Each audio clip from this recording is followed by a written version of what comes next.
కేసీఆర్ పై రేవంత్ రెడ్డి వ్యాఖ్యలు చేశారని అంటూ బీఆర్ఎస్ శ్రేణులు రెచ్చిపోయాయి. రేవంత్ పై ఇష్టం వచ్చిన రీతిలో స్పందిస్తున్నారు. అలాంటి వారికి సర్కార్ బిగ్ షాక్ ఇవ్వనున్నట్లు తెలుస్తోంది. ఇప్పటికే మాజీ ఎమ్మెల్యే బాల్క సుమన్ పై కేసు నమోదైంది. బీఆర్ఎస్ కార్యకర్తల సమావేశంలో బాల్క సుమన్ సీఎం రేవంత్ పై బూతు పదజాలం వాడారు.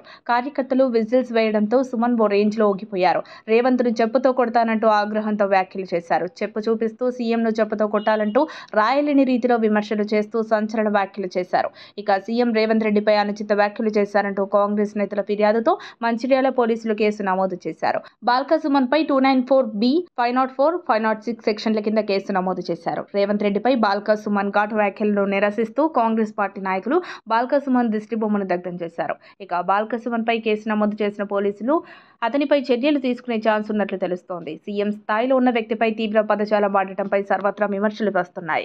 కార్యకర్తలు ఆవేశపడితే నేతలు సర్ది చెప్పాలి. ఇలా నోరు పారేసుకోకూడదు. ఒకసారి ఎంపీగా మరోసారి ఎమ్మెల్యేగా గెలిచిన బాల్క సుమన్ సంస్కారం ఇదేనా అన్న వ్యాఖ్యలు వినిపిస్తున్నాయి. ఇక సీఎంపై వ్యాఖ్యలు కేసుని అంత సులువుగా తీసుకోకపోవచ్చని నోటీసులు ఇచ్చి వివరణ కోరడం, సంతృప్తి చెందకపోతే అరెస్ట్ వరకు వెళ్లవచ్చన్న టాక్ వినిపిస్తోంది.